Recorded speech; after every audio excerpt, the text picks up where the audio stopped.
Hey there everyone, how are you all doing today? My name is Rabbit, and thank you for joining me for episode number 14 of Let's Semi-Blindly Play Through Eternal Eyes for the PlayStation 1. In our last episode, we made it to the very top of the Hall of Dolls and were greeted by some sort of being called the War Spirit. I'm not sure if it's again similar to Satapio, where it is a puppet that has a spirit of some kind, and its only purpose is to relay the message to whomever becomes the next Eternal Eyes that will save the world. I don't know. You guys, I really don't understand a lot of what's going on. But one thing that we do know is that we are, in fact, tasked with needing to save the princess here of Gross Castle, or the Castle of Gross Kingdom, however you want to call it. Because as soon as we got back to Gross itself, we were met by Mouse as well as Nicole with messages from the princess. I think her name is Fana, and just the general update that shit is going down. Vorlis had convinced some of the soldiers to rebel against the king. So there's like good knights versus bad knights, and I don't know where we're getting caught up in this mix, but we're going to try to make sense of some of this as we head into the ground floor. And yeah, I know, a confusing recap, probably, but it's not my fault, you guys. I think that a lot is sort of surfacing, and we're not getting as much backstory to everything as we maybe should, but maybe that's part of it, is that we're supposed to be like Luke, right? And not really know what is happening. Anyway, Luke says there are even monsters in the castle. I'm worried about Princess Fana. Okay, well, there's our confirmation that that is her name. Anyway, we must hurry. I like this music, though. Very fun, very festive in an odd way. I don't think that festive music should be what we're getting here. And God, these guys look a little crazy. What you got? So, he is called Soldier. It is a human being. And, wait, they have magic? How the fuck? And why does everyone have sudden death but me? You're kidding. Well, at least we have new cute little beasts to look at, you guys. Oh, that is like my favorite part. So, Grail throws a small stone from above, and a small amount of damage does result from him executing that ability. Let me do a little twisty-turny here. And what is this? It's so cute. Its name is Cross, and it brings the hammer. Perfect. Okay, well, I don't think this will be that bad, but I'm worried about the guards, so why don't we, first and foremost, try to take them out? Oops, I'm not moving you, Luke. Not yet. Let's see how much damage we can do. But that's wild that the guards can do magic spells or cast magic spells. It makes me wonder, will Luke too be able to access magic at some point? I am probably going to have to eventually just hop into, I shouldn't say hop into, but grab my, okay, what do you know now? Hold on, y'all, hold on. We didn't, in our last episode, look at the new abilities that our puppets gain access to. So right within the last, I'd say like 2 to 3 minutes of gameplay, we ended up throwing a bunch of jewels/orbs at all of our puppets. Lots of new abilities were learned, so I'll try to just go through it when we gain access to each one so we can see what's different and what's new. I don't remember everything, but I think he had Hammer, and now he has Red Beast. So Sia throws a fireball, a small amount of damage results. Let's just use it, even though maybe not the most optimal spell to be casting right now. It still is a new animation for us to be checking out, or at least a new animation from my perspective. I think we've seen some other enemies use it before, but in regards to us casting it, it should be a fresh spell. Alright, so same situation here. We got Freeze Dash, same effect as Lavi. So I wonder if some of the spells, there's 2 versions of them, and it just depends on, I'll just move up once. It just depends on which element you're using or which color you're using. Okay, well, we'll just still use it anyway. So this is Freeze Dash. Don't know why it's called that since it's red, but it does look like Lavi, doesn't it? Whatever, as long as it does damage, I guess I don't really care what it looks like or what the description says for it. All right, so again, keeping up with that, I'm a little concerned about being way up front and center, so we won't put ourselves too out of the way. Ooh, I wonder. Nope, I'm not going to be able to reach these jokers, so we'll keep it moving. We've seen Temp anyway. And we've got Lantern, same effect as Cure. And I actually think someone learned Cure So this one I think is new. Icicle, right? Because Kamal and Gravito are old. And then Revenge is old. So I think that's the other one that we learned was Icicle, right? I think so. You guys, I cannot really remember. But I think, I want to say that that is correct. And that was another one of the new ones. But, you know, if you really are questioning it, you can always look back at episode number 13 and you can see for yourself what the changes were to the abilities that we gained access to as a result of me just blindly hurling all of my orbs at my puppets, because I still don't know what the appropriate combinations are to hit the next evolutionary forms for everyone.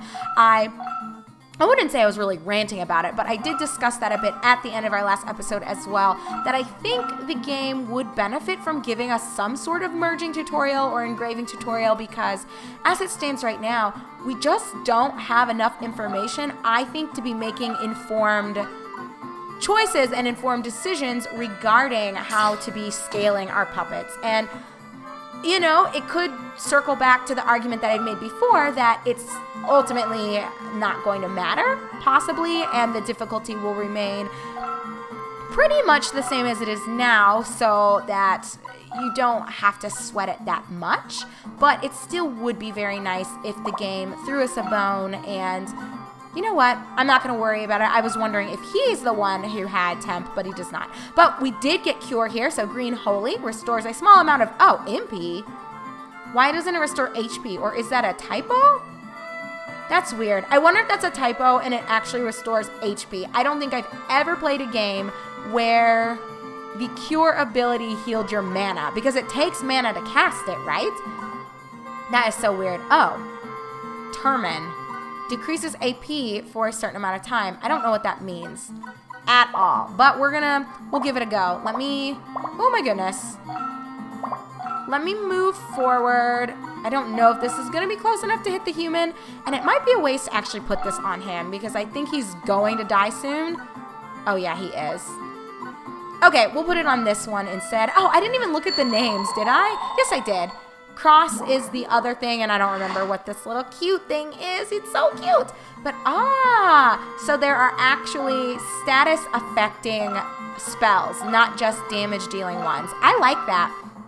I think it diversifies what you have access to and what you can kind of play with a little bit. And did I look at everything that he has that's new?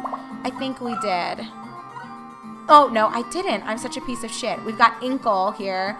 And Nebula Illu sends the enemy into a different dimension of space and eliminates them. And we saw a different, I think one of the enemies that we had fought, one of the ghosts, maybe the spirits had this, or it could have been the bone puppet had this. I don't really know, but let's just keep going in order so that we can be seeing everything anyway. And eventually I will kill this human. I don't want to waste too much time. Oh! Quickness down 12. That was a cool little spell effect. I like that. Alrighty, you've got temp. I am going to be using it. I know, not super. Wow. Wowie, wow, wow. Fine. I will move so I can cast this if you're going to make me, game. Alright, you guys. I think that I'm in a pretty good position now. So, why don't is this going to get everyone? It looks like yes, we're going to get a 3-for-1 special, baby, and the human should die. So this is a good turn for me. Okay, so we're dipping into our third episode of me just telling you this story. But anyway, I was talking to you about a girl named Lucy who I had worked with, and she came and visited me, and it was so awkward, you guys. Just, oh my goodness. So I painted the picture of who she is. I'm not going to belabor that. You guys should know kind of a little bit about who she is, what her reputation's been, both professionally as well as casually / personally. And there you kind of have it with all of that. So, thinking about Lucy, after we had moved, or actually I would say right before we had moved, I had told her, you know, like, I really want you to be happy and I genuinely do care about you. So if you need just to get away and you want to take a vacation, like, you're always welcome to stay at my house. And you know, I will cover food. You can just hang out. Like, one of the things that I always thought was interesting about her was she had a decent salary, yet somehow it seemed like she was always struggling. in terms of her, I shouldn't say her bills, like she paid her bills, but I think her money management was kind of bad, and I never felt comfortable enough to really give her advice with that. I mean, some people get very fucking defensive if you try to give them tips about, well, maybe you shouldn't be eating out every single day. Like, you can save a lot of money by cooking and, just whatever. And it's not really my business. But as her friend, there were a couple of moments where I was just like, I'm not lending you money because you make a little less than me. And not to say that I made a whole lot, but we had very similar salaries, and Andrew and I basically have been living exclusively on mine. So it's interesting that I, with just my salary alone, was able to make it to where two people could be fine, but she was struggling just to support herself, and she didn't have a lot of debt. Like, her family owned a house that she was living in, so she wasn't paying rent. Or, oh, did I already look at everything? Hold on, let me shut the fuck up and make sure we looked at all the spells here. I think we did. I might have missed an opportunity to use one. Was it Abi or maybe Raj that had a new one that we need to look at? Well, whatever. We'll see it eventually, right? We've had quite the showcase here of the new spells that we've seen. So if I miss showing you guys one of them, we'll eventually get around to it. But anyway, her family, not super wealthy, but they owned an extra house, and so she was staying on it. She wasn't paying a mortgage. She wasn't paying rent. So, and she was just supporting herself. Her car was paid off for by, I think, her grandparents had left it for her. So I always just thought that was mind-boggling, that it's like, bitch, why are you always broke? And like, why do you always need to borrow money or need someone else to spot you when everyone goes out to dinner? You make as much money as most of us, and a little more than some of our other coworkers, and you're not married and you don't have kids. Like, I just didn't understand what the fuck she was doing with her money. But I digress. So the point of it was, I told her, if you ever need a break, just to get away and just to, I think we did see all of the spells. Hold on, y'all. I'm like going back and forth here. But I think that's everything, right? I really think it is. We hammered it out. Wow, I can't gain access to that guy that's up there. Well, I guess we're hoofing it, and we're going to try to get up there and kill him before he kills me. And I guess it doesn't really matter what I use. We'll just kind of go through the motions here. So anyway, I invited her to come stay with us anytime, and I told her, I'm not paying for your ticket. Like, I'm not doing that shit. I consider myself pretty generous with what I have. I try to be a good steward of the money and the blessings that I have in my life, especially when it comes to helping other people, but I'm not enabling people who I think could use maybe to be more mindful and responsible with the assets that they have. And like, I will try to help you, and I'll walk you through maybe some suggestions and pointers, tips, tricks, all that good stuff. But no, I'm not paying for your fucking plane ticket or reimbursing you for gas for you to come and stay at my house for free, especially when I'm going to be paying for all the food and all that other stuff. So all of this has a point. Like, I'm not just rambling about like the money and all this shit just to do it. So anyway, randomly, I would say it was like 2 weeks after Andrew and I, oh my God, it's going to take forever for everyone else to get up here. Hopefully Haresh will just be able to kill this guy. I think he should be fine too, but I'm not going to be too confident in this, so we'll still try to make everyone else get up here. And did I seriously go through everything? I feel like I'm missing something, you guys, but I'm not seeing whatever skill could have been overlooked. So anyway, she had texted me randomly. I would say it was like 2 weeks after Andrew and I had been here. We're still getting settled in. I mean, even fucking now we're still getting settled in, but especially 2 weeks in, it was a hot mess. Oh my God, things were so crazy, you guys. I could talk to you endlessly about all the shit that happened, but whatever, that's its own set of stories. So she texts me and she's like, hey, I really want to come, but oh my God, there's like chests in front of us here, so that's not going to be happening. So she said, I just want to make sure it's going to be okay, and you still want me to come visit, blah, blah, blah. And so I told her, yeah, girl, like, you come, we have a spare bedroom, I'll buy, because at this point we hadn't ever had an air mattress, just like when my father would visit or if my sister would visit, I would just give people my bed, and Andrew and I would sleep on. We've got this, I wouldn't say it's like a super nice couch, it's old now, but we have a nice set of sofas that there's like a left side and a right side, and they're very comfortable. I think they're as comfortable as our bed. So I usually would just give our queen size bed to like my sister or to my father when he would visit, and Andrew and I would sleep on the sofa.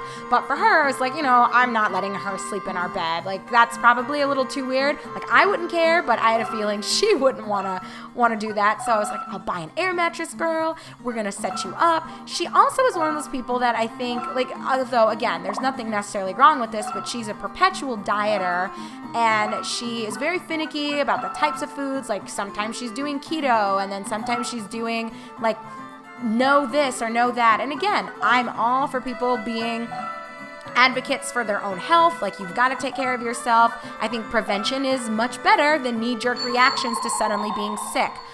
So, props to her, but I think she would never really commit. And she is a pain in the ass when it comes to her diet and things that she wants to be eating and what she won't eat, and oh my God, fucking nightmare. And woohoo, iron sword. So glad we're moving on up in terms of things we're getting access to. Oh, a beautiful earring. I think it's supposed to be earring, so we'll take a look at that. We got a beret.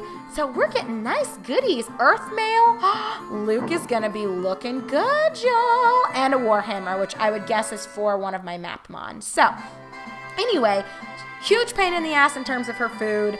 Not a good manager of her own assets, her own money, all that other stuff. So she asked if she could come. I said yes. And she immediately followed all that up with, like, well, if I do come and, I pay for the ticket to get there, will you cover everything else? Which I had already made it clear, like, yes, I will cover everything else. But I still think that's a really weird and, the iron sword, even though it's not ranged, it does quite a bit more damage. So maybe we'll go back to using a melee weapon, and let's just switch it up, you guys. Let's give Luke some different stuff. So what does he have right now? Leather armor.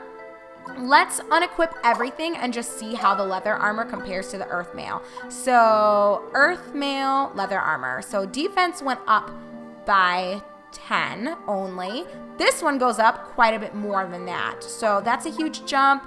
This increases MD, whatever that is. Speed does go down from 75 to 55, so 20 point reduction there. That's a little, And with leather armor, whatever AV is, there's a +5 to that, and we don't see that change here. Oh, I guess you can wear the damaged equipment, but it just minimally increases your defenses.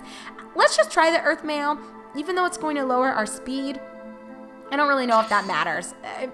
I don't think it matters. Maybe it does, but I don't really care. Let's just try some new things. We've been using the same shit for the longest time, so I think it's about time we took a look at some other. Oh my God. So, I've got to figure out what I want to give everyone. I want to be switching things up, but at the same time, ooh, baby. So the glass mask, wrestler pants. Let's see who actually has an offensive. Is a twisted towel offensive? It's not. I think someone has maybe cat's claws, wolf claws. So the warhammer, it will significantly increase physical attack damage, but it lowers speed and increases luck. Is Haresh the one, though, to have physical damage versus what he's got right now? I don't know. And speed drops again. Again, I don't know if this shit matters. So maybe we're going to be having Haresh just running around smacking people in the face, because if I'm going to be lowering his speed to have that shit on him, I want to be making sure that I'm using that. Okay, let's take a look at these other things here. So we can remove the wrestler pants in exchange for a beret, and he will get quite an increase to physical defense. Whatever HR is does drop. I don't know from what. I have no idea what it's on. I guess we can take it off and look here. So the wrestler pants gave him +10 to HR, so that would be gone, but speed does go up. Okay, so the beret actually is nicer than the wrestler pants. And I don't know what the twisted towel does. Defense is still better. Oh, so maybe it's a defensive item. It looks like that is the case, as well as attack going up. So what we could do The beautiful earring increases HR. I don't know what HR stands for. That's so weird, you guys. I have no idea what some of these things mean, but I'm going to leave Abi as he is. And then I guess Haresh is good. I've got the wind bracelet on still, which, is it still better than everything else? I don't know. But at the same time, you know what? I think everyone's good as they stand right now. Just to look at quick descriptions before we call this an episode. So the iron sword says that the blade has been made particularly sharp. Rust easily, needs care. So maybe they break. At least we have multiple ones. Or maybe eventually certain sets of equipment degrade, and that could be where like damaged armor comes from or torn vest comes from. It's like, maybe, so this is that it's hard wearing, so that might not degrade as quickly as this? I don't know. I think we've seen like a chainmail, maybe it was called, that said that it rusts easily as well, or like that it unravels quickly, something like that. Anyway, earthmail. It is said that this was worn by the earth goddess in battle, has great protective power. And then in terms of ornaments here, we got the Warhammer, a gigantic hammer made especially for battle. Knocks the opponent down in one blow. We got a beret, a small and smart hat. Become popular in town with it, okay? And then we also have a beautiful earring. Earrings made of crystal increase your attack hit rate. Oh, HR is hit rate. So does that increase accuracy? Maybe? And then we haven't found any extra items, but we do have a magical Bappet that we will eventually need to use. So, alrighty friends, we will call this yet another episode. I feel like I'm just spreading this story out, telling you like my own chapters. Like 1, the introduction to who Lucy is. 2, how we became friends. 3, I guess the setup for her visit and a little bit more about the context for how things got started. And then I guess the next episode will be chapter 4 of this fucking personal story. So anyway, friends, we'll go ahead and part ways here. When we resume in episode number 15, oh my God, I'm just killing it with this recording session today. We probably only have like I only have like 1 or 2 episodes left in me. So we'll see how much deeper we can get into this, because I can save anywhere I want to. So we'll see how it goes. I have to at least finish this story, right? So anyway, in our upcoming episode number 15, we will head onto the first floor. I'm hoping that they're not going to have that many floors for us to get through before we can suddenly meet up with Princess Fana, or at least learn of her whereabouts, assuming she was kidnapped or is incapacitated due to something, maybe a spell. Who the fuck knows? But we know there is some type of magical shenanigans going on, because there are puppets that are present here. We're not just fighting soldiers. So it is assumed that we will be gaining access to more information in the upcoming episode, if not the one that follows after that. So thanks for watching, everyone. My name is Rabbit. This is my semi-blind run through Eternal Eyes for the PlayStation 1, and I am grateful for you all taking the time out of your busy morning. Maybe it's the afternoon, perhaps it is the evening before bed, but regardless of the time of day, I'm thankful to have you here watching me. So take good care of yourselves, be kind to one another, and I, your host Rabbit, will be catching you on the flip side in episode number 15 here in just a bit.